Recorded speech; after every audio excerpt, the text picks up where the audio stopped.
a family is desperately seeking answers as to who killed Megan Drumhiller. And 2 years after her death, it's not clear what's happening. We break down this case with former crime scene investigator and forensic expert Alina Burroughs. Welcome to Sidebar, presented by Law&Crime. I'm Jesse Weber. All right, I'll tell you straight off the top of this that hearing about this story, I was left frustrated. I was. So I can only imagine what the family, who I'm about to talk about, what they have gone through and what they're thinking. But let's get into this. So back on January 28th, 2022, 31-year-old Megan Drumhiller was found dead in her Carrollton Township, Michigan home. And by the way, she had just come back home after spending 3 weeks with her family. And now she winds up dead, asphyxiated to death in her living room. Her on-again, off-again boyfriend reportedly found her, called 911. This after her mother couldn't get a hold of her for days. And law enforcement, they classified this as a homicide. It's a chilling case. But here's where it takes a very, as I said, frustrating and disappointing turn. It has been 2 years, and there really haven't been significant answers. There might be something, we'll get into it, but here's what happened. It's our understanding that the investigation started with the Michigan State Police and the Carrollton Township Police Department, but they allegedly failed to interview possible witnesses or retrieve camera footage. The lead detective reportedly worked from home for months due to COVID issues and didn't really visit the crime scene that frequently. And then law enforcement called the family and said that they found a second woman's DNA on the crime scene. Turned out that was a mistake, that it was actually Megan's. This, according to Fox News. Megan's family was waiting on DNA tests to be conducted on items from Megan's place. They say that items weren't tested 10 months after Megan's death. So the Michigan State Police, they came out and they said, look, there was no mishandling of evidence. They feel confident in that. But at any rate, the family wanted a change, and they asked that the case be transferred to Saginaw County, which it was. Lieutenant Russell Kolb of the Saginaw County Sheriff's Office told Dateline that, quote, a CODIS hit was made to one of the DNA samples, which matched another sample, which was submitted from another agency in Michigan. Investigation into this CODIS hit continues. Lieutenant Kolb also said that multiple items from Megan's home were collected, including but not limited to clothing, household items, cups, couch cushions, various digital media platforms like cell phone, laptops, wireless router, and that several of her friends have been questioned. There have been, quote, multiple electronic search warrants, which, according to Kolb, has identified a possible person of interest that has not yet been publicly identified. Now, this is all concerning. And Megan's parents, they have offered a $100,000 reward for information leading to the arrest of Megan's killer or killers. And by the way, anybody with information about the case is urged to contact the Saginaw County Sheriff's Office hotline at 989-790-5423 or Crime Stoppers at 1-800-422-JAIL. With all this in mind, and to make sense of this, let me bring in Alina Burroughs, former crime scene investigator, forensic expert, and host of Crime Scene Confidential on Investigation Discovery and Discovery Plus. Alina, thank you so much for coming on. This is a frustrating case. And for me, there's so many different aspects I want to talk about. But for you, hearing about it, what is your initial take? A lot of things. First of all, bits of the crime scene stand out to me. The type of death stands out to me, asphyxiation. In 2022, asphyxiation represents about 1% of homicides. So that is clearly not a typical cause of death. Women are typically the victims of asphyxiation types of deaths. So we see that's a typical group of people that are the result of asphyxiation homicides. But 1%, that is not a large group of homicide type deaths. So asphyxiation, not common.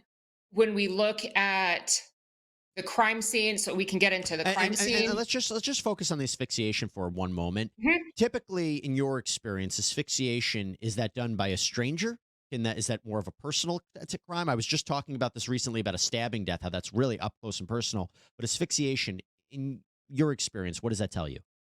A couple of things. So asphyxiation can be done manual or it can be done with a ligature. And again, we kind of branch out into two separate things. When we see strangulation via manual or ligature, we can go two paths. One, we see an element of uh, there can be sexual, there can be sadism attached to that type of crime. There's obviously an element of emotion that's attached. So we can go the branch of familial or close contact or close relationships when we see that being somebody that is known to our victim. So, victim and suspect that are known to each other, that's typically the result of emotions that run high. And that can be an argument, that can be the result of drugs and alcohol that are involved. That can be something that is typically a non planned event. That's something that results from emotions that are high. And oftentimes we see that with manual strangulation. Then we see another route where we have ligature strangulation. It's not always nothing, cut and dry. Nothing falls neatly into either category. But when we see ligature strangulation from the sexual route, the sadism route, Mm, that by definition is somebody that receives some sort of pleasure or gratification at the pain or suffering of another person. So without knowing the in-depth details of this case, I would certainly want to know if there was. I know from the details that she's not found in a bedroom.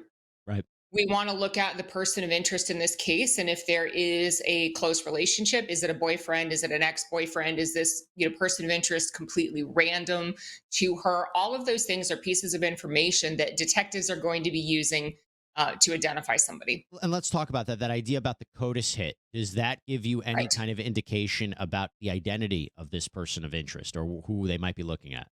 Well, the interesting thing about CODIS, and we can talk about CODIS, what it is, how it started, but CODIS hits can happen in a multitude of ways. CODIS hits can happen if somebody is already in the database, right? CODIS stands for the Combined Offender DNA Indexing System. It started as basically a burglary DNA database because there was such a large correlation between burglary crimes and homicide, meaning that, you know how they used to say marijuana was the gateway drug? Burglary is the gateway crime. So a lot of people that have offended in the homicide category, most all of them have priors for burglary, meaning that burglaries escalate. Now, it doesn't mean if you commit burglary, you're always going to commit homicide, but it means if you've committed homicide, chances are very high that you've committed burglary in the past. And on burglaries, because people are breaking and entering, oftentimes they're prying or they're cutting or breaking glass. There is a high likelihood that they're going to injure themselves in the process. So there could be blood. They were seeing this correlation. So they said, let's collect DNA on burglaries. Let's put it in a database. Let's track the people that are doing this and get them in the system early on before there is re-offense. So that becomes the basis of CODIS. Now, what can happen is we can then ultimately now, with a felony offense, when you're arrested for any felony offense, you are or found guilty of this felony offense, not arrested. You then go into, you get a swab, that DNA profile is entered into CODIS. That could then hit backwards to crimes where DNA was left on a crime scene.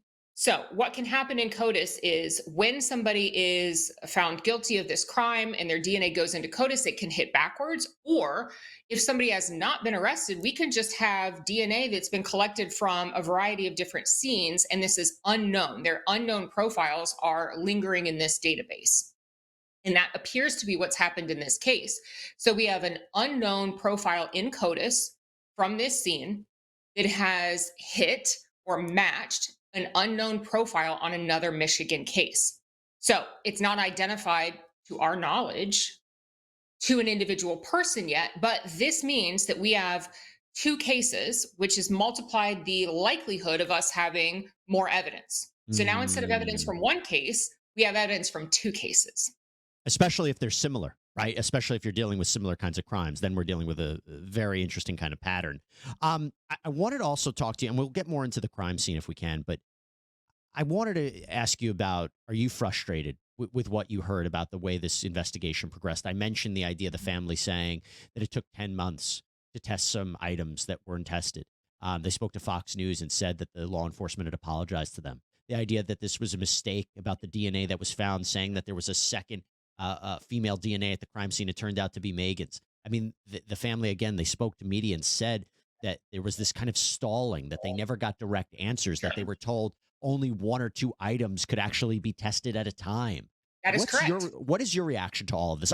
So let's correct the record. Are Yeah.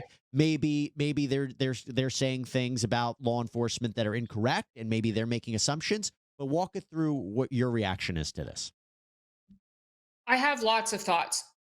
First of all, that is true. Law enforcement, typically, I can only speak for the state of Florida where I worked, but because of the overwhelming amount of DNA evidence that's submitted through the system, we cannot submit any evidence that we choose. So, on homicide cases that I worked, we are typically allowed to submit evidence in order of probative value. So, as a crime scene investigator, if I had 30 pieces of DNA evidence on a case, I had to basically rank order the evidence in what I thought was most likely to yield best evidence for me. So even if I had a homicide case, I had 30 pieces of evidence and I had something that I thought maybe related to the scene, a piece of trash, a cigarette butt, but I had something like blood where there was a higher likelihood that this could be a suspect, a baseball cap that I didn't know who it belonged to. I would rank order my evidence and I was able to submit 3 pieces of evidence at a time.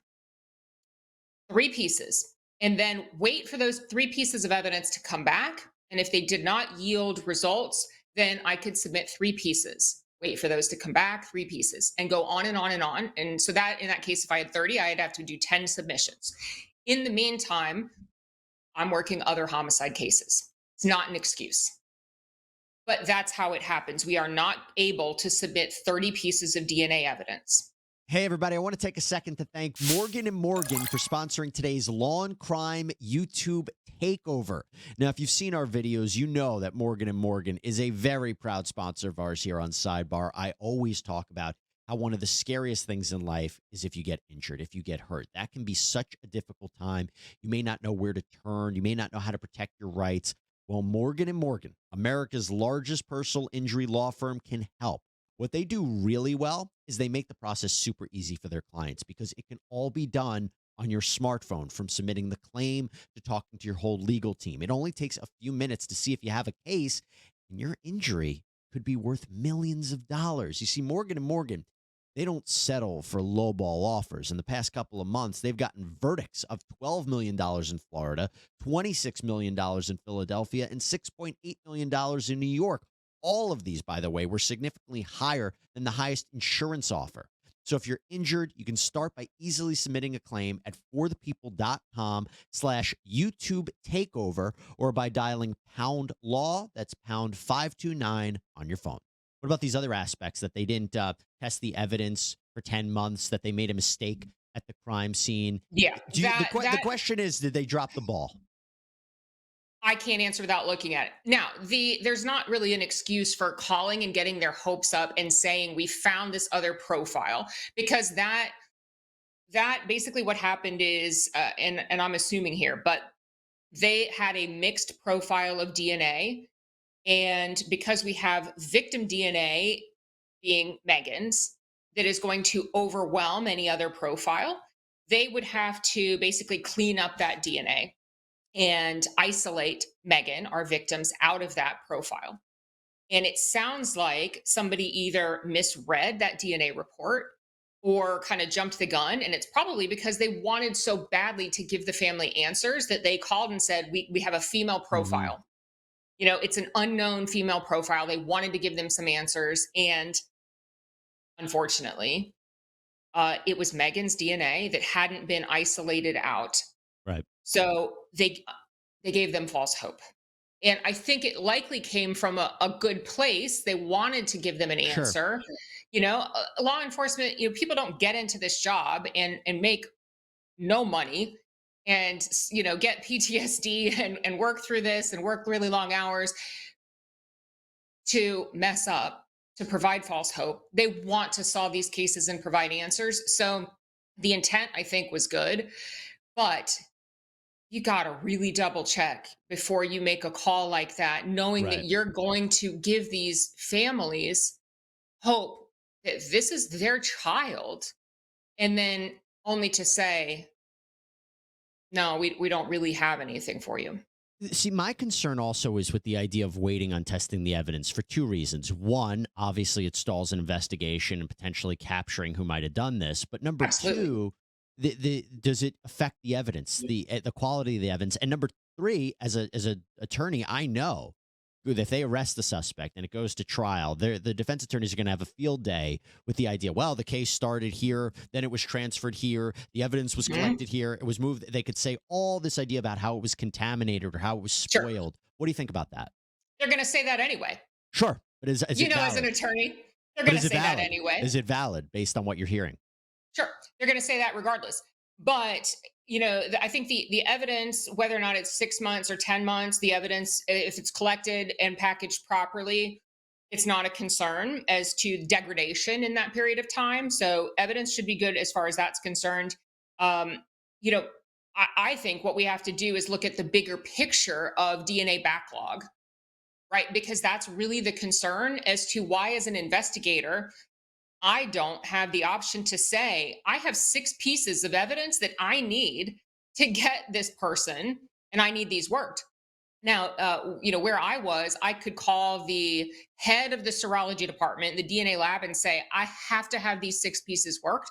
And as long as I had, supervisor approval and homicide detective approval, we could work it out. And they could say, okay, as long as you have a really good reason for these 6 pieces, we can get these 6 pieces worked rather than the normal 3. But the bigger issue here is, why are the people that are closest to the case, the detectives and the crime scene investigators that have the knowledge of the evidence that needs to be worked, why are we struggling and fighting to get our evidence worked? We are the advocates for the family. Families shouldn't have to fight. The detectives and the crime scene investigators shouldn't have to fight. So the biggest issue I feel in this case is this massive backlog of DNA evidence. Hmm. And this is happening with, sexual assault kits. We have really bad people that are out on the streets that could be identified were there not this backlog of evidence. Now, Alina, just going back to the crime scene, is there anything else that stands out to you about this case? Yeah, there were a few observations I made. Of course, I haven't seen any crime scene photos, anything like that. But I did read, when the mother couldn't contact Megan, she had called a on again, off again boyfriend and asked him to go to the house. And the first statement that he made was that he looked through the door, looked through the window. So I'm gathering that there may be a window around the door, and that he could see her laying on the floor. That's important, because if he could look through a window surrounding the door and see her, that means that anybody else could look through and see her. That means somebody, a stranger, somebody that was following her, somebody that was stalking her, could plainly look into her home and see her, see if there was a dog, see if there were lights on. They could watch her or see her just by looking through. That was important to me. The fact that she was away for 3 weeks just prior to returning home. That was 3 weeks that her residence was unoccupied, that would give somebody the opportunity to come by, watch, maybe even make a plan of entry. Combine that with the fact that you can look through that front door or front window and look inside. That gives somebody plenty of opportunity to kind of plan that out. If this is somebody that's stalking or following her, and law enforcement would certainly want to look outside. I'm assuming that this is a first floor residence, but they would want to look outside for signs of peeping Tom type behavior: broken leaves, broken branches, disturbed dirt, shoe tracks, or signs of self sexual gratification outside of those windows. Even doing a search with an alternate light source could reveal DNA evidence. Do you feel confident, though, that law enforcement is working towards an arrest? I mean, is there something other than the CODIS hit, maybe something about the crime scene itself, that leads you to believe that we might be getting an arrest shortly? I'm confident this case will be solved. Okay. And why do you say I'm that? I'm confident because looking at the suspect, looking at this type of case, looking at the fact that there's a hit between another case, this person has done it before, they will do it again. They are going to keep doing it. They're going to be caught. And as soon as this person is caught and they are entered into CODIS, this is going to solve not just one, but multiple cases. Hmm. And the idea here that they have looked at now all of these other different pieces of evidence, the clothing, the digital media platforms. The family has also said that Megan was kind of like an open book. They had access to all of her information. They had access to her passwords, her medical records, her credit card statements, her telephone, her phone records. This is according to her mother, Lynette Drumhiller, told Fox News. They had believed that they had hoped the case could be solved within a few days. She said she was naive to believe that. But with all of that information now, what does that tell you? Well, I think overall we have to also keep in mind that law enforcement has no obligation to reveal every bit of information they have to the public, nor should they, because their obligation is to Megan. And you know, that the best thing that they can do is keep the information that they have quiet. That's the best thing for the case. Okay. Well, that look, I completely respect that. I guess the frustration is in terms of where this case started and where it's progressed. I'll give you the final word on that because the family has come out. They are clearly feeling like there wasn't enough attention paid to this case, and there were these missteps. But if you want the final, I would like to give you the final word on that. Talk about the confidence you have in this case moving forward. I absolutely feel like any parent is valid in feeling that way. How would anybody ever be able to do enough for your child? There's no way, unless that case were solved immediately, that I would feel like anybody had done enough. If this were my family, I agree entirely with them. And no family should ever feel like they have to be an investigator. They should never feel like they have to be a detective, a crime scene investigator, an advocate for their own family member. They shouldn't have to do that or feel like that. Yeah. And the investigation should be a partnership between law enforcement and that family member, because I could be the best CSI in the world and that detective could be the best detective in the world, but we don't know Megan's behavior. I maybe could tell you by looking at the crime scene, which door she used to come and go if there's multiple doors in the house. I may be able to tell you where she keeps her purse. I may be able to tell you certain things about, did she walk? I think I heard that she didn't have a car, so she would walk. Where did she usually go? What coffee shop did she go to?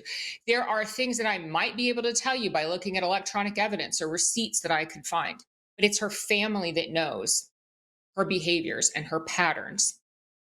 It should be a partnership, but they should never feel like they have to fight. They should never row that boat alone. Well, I will say they have transferred the case, and that transfer seems to have been the right decision, right?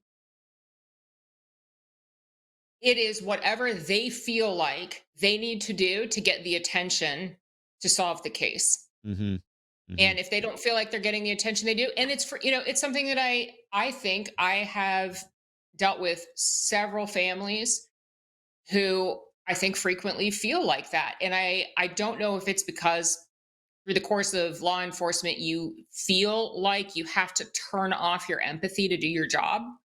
I have always argued that that's quite the opposite. Right. That empathy is something that will make you do your job better. Because if you know your victims and you know your suspects and you're empathetic towards their behavior, you're going to be able to better understand the case and how they would behave. I think empathy is something that aids us in doing our job, but for some reason law enforcement feels like you have to be stoic to do it, and that stoicism makes families feel like they don't matter and like it's cold, and that's not what they need in this time. Well, I'll tell you this much, Alinaburos. I hope you're right. I hope they catch the suspect soon, and because the family not only needs answers, but having somebody like this on the loose is very frightening to think about. You can check out Alina. She's the host of Crime Scene Confidential on Investigation Discovery and Discovery Plus. Thanks so much for taking the time. Really appreciate it. Thank you. All right, everybody, that's all we have for you here on Sidebar. Thank you so much for joining us. Please subscribe on Apple Podcasts, Spotify, YouTube, wherever you get your podcasts. I'm Jesse Weber. I'll speak to you next time.